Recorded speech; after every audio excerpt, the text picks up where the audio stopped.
За hi guys, энэхүү эсэтийн хичээлээр та нарт quadratic зааж өгнө. За, ерөөд бол quadratic гэдэг маань ерөөд бол функц нь f(x) нь 0-тэй тэнцвүүгээс утгатай юм аа. Тэгээ манай f(x) нь бас y гэсэн үг ээ. Тэгэхээр ерөөд бол манай y 0-тэй тэнцвүү гэсэн үг ээ.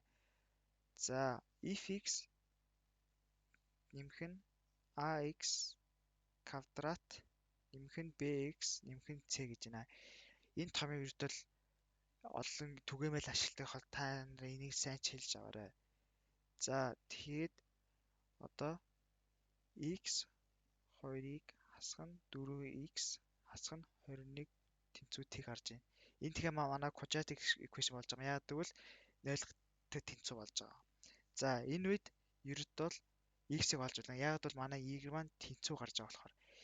Ерөөдөө яаж x-ийг олохоор хоёр арга гэдэг. Эхний арга бол хаалтнаасаа гаргаж задлах, нөгөөтгөө арга бол quadratic equation ажиллах юм аа. За одоо эхний аргыг заах бөгөөд хаалтнаас задах. Энийг бүгдээр яаж хаалтнаас задах вэ гэвэл x2 хасах 4x-ийг хасах 21 тэнцүү 0 гэхээр энийг одоо хаалтнаас задах юм бол x-ийг хасах нь 7 хаалтнаас хаагаад тэгээд шинэ хаалт үүсгэж x дээр нэмэх нь 3 тэнцүү 0 гарч байна. Тэгээд эндээс бүгдээр x олж чадна. Яагаад гэвэл энтэй үржүүлж 0 гарах юм чинь энэ нь бас 0-тэй тэнцүү гэхэр чи манай x маань хасах 7 гэхэр хасах 7 x-ийг хасах 7 тэнцүү 0 гарах чи манай x1 маань 7 гарч харин энэ дээр бас 0 адилхан 0 гарах юм бол манай x маань хасах 3 гарч байгаамаа. Тэгэхээр манай 2x маань эхний x маань 7 тэгээ хоёр дахь x маань хасах 3 гарч байна. За нөгөө ардхан бол quadratic equation quadratic formula буюу хасах b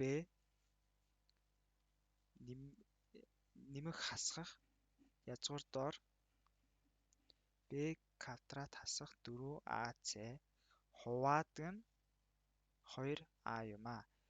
За яагаад хаанаас та нар бодож байгаа хаанаас ингэж b дээр гараад ирв хаанаас дээр a гараад ирээ гэвэл та нар санаж ивэл манай энэ томьёо байгаа шүү дээ. Энэ томьёо маань энтэй орлогдож олно гэсэн. Жишээлбэл жишээ олгож ярих юм бол x дээр нэмдэг нь bx нэмэх нь c тэгээд бүгдээр энийг орлуулах юм бол x 2 дээр хасах 4x хасах 21.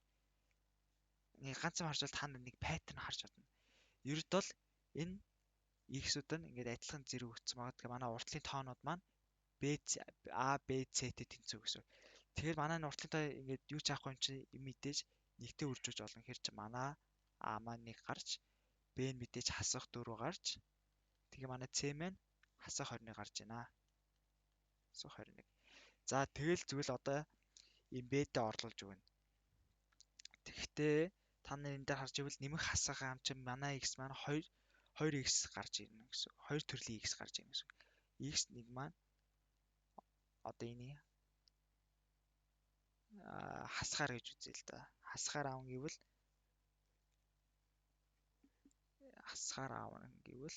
хасахын 4 нэм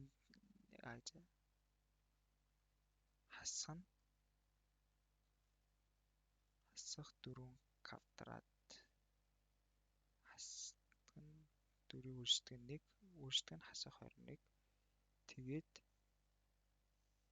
2-ыг үрждэг нь 1. За та нар тэгээд тооны машинтай бол манай эхний x маань 7 гарнаа. Тэгэхээр x2 дээр яах вэ? Энэ дээр одоо бид нар хасгаар авсан бол энэ дээр харин нэмэхээр авнаа. Тэгээд хасахын 4 нэмдэг нь язгуур доор хасах 4-ийг үрждэг нь 1 үрждэг нь хасах 21.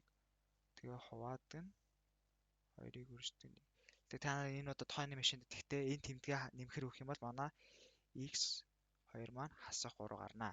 Ингэж хоёр төрлийн аргаар та x-ээ олж чаднаа. За дараагийн тайлбарлах юм бол энэ бодлого маань байна. The vertex is the midpoint of parabola гэж байна. Ердөө та нар бас адилхан quadratic ашигланаараа та нар ямар нэгэн тооны mid point-ыг олж олно. Нэг парабола энэ параболагаа шүү дээ. Энэ параболагийн mid point-ыг олж олно. Яаж олох вэ? Эхлээд бүгдээрээ x-ийн гол цэгийг олж олно. Тэрийг яаж олдог гэвэл x m гэж зав mid point гэсэн үг. Тэгэхээр x x1-ийг нэмдэг нь x2 гарна. Тэрнтэй 2 тувааныг хэрчээ. Бүгдээрээ x1 маань 7 байсан. Тэгээ манай x2 маань хасах 3 байсан юм чинь. Бүгдээрээ энтэйг орлуулах юм бол 7 дээр нэмдэг нь хасах 3 хуваад нь 2. Тэгээд манай эцсийн хариу маань 2 гарч ирж байна. Тэгэхээр ерд бол манай x-ийн middle point нь энэний middle point буюу энэ 2 юм аа. Одоо тэгээ яаж y-г олох вэ гэвэл зүгээр л энэ x-ээ 2-т орлуулж олно. Тэгэхээр чинь y-ийг тэнцүү 2-ын квадрат хасдаг нь 4-ийг үүсдэг нь 2 хасах нь 21 тэгээ y-г олж чадна. Тэгэх юм бол манай 4-ийг хасах нь 8 хасах 21. Тэгэхээр энэ маань y-ийг тэнцүү хасах 4-ийг хасах нь 21 тэгээ y-ийг тэнцүү хасах 25 гарч байна. Тэгэхээр ерд бол манай параболагийн mid point тэгээ хамгийн энэ оройн цэг буюу minimum point-ийг олж чадсан. Яаж олж чадсан гэвэл бүгдээр эхлээд энэ хоёрын лайны дунд илээ middle point-ийг олж тэгээ middle point өгсөн байгаа юм чинь y-г олж чаднаа. Тэгэхээр ерд бол манай minimum point буюу хамгийн бага цэг маань x нь 2 тэгээд y нь хасах 25 гарч ирж байна. Бас ингэж та нар параболагийн minimum буюу maximum point олж болно.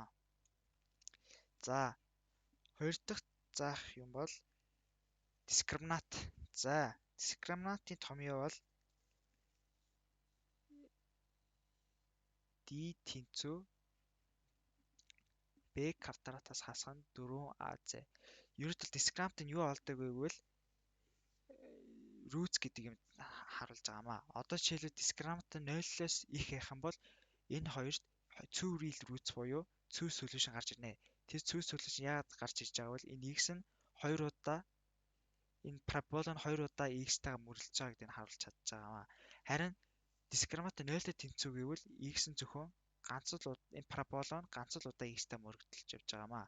Харин дискриминант нь 0-оос бага байх юм бол энэ no real буюу no real solution гэж байгаа. Тэрний ерд бол юу гэж байгаа бол энэ парабола манай x-тай x axis буюу x y-тэй x axis-тай ерд нэг огтлцоогүй гэсэн үг ээ. За ерд бол яаж параболыг олдог вэ гэвэл нөгөө томьёог л оруулах та.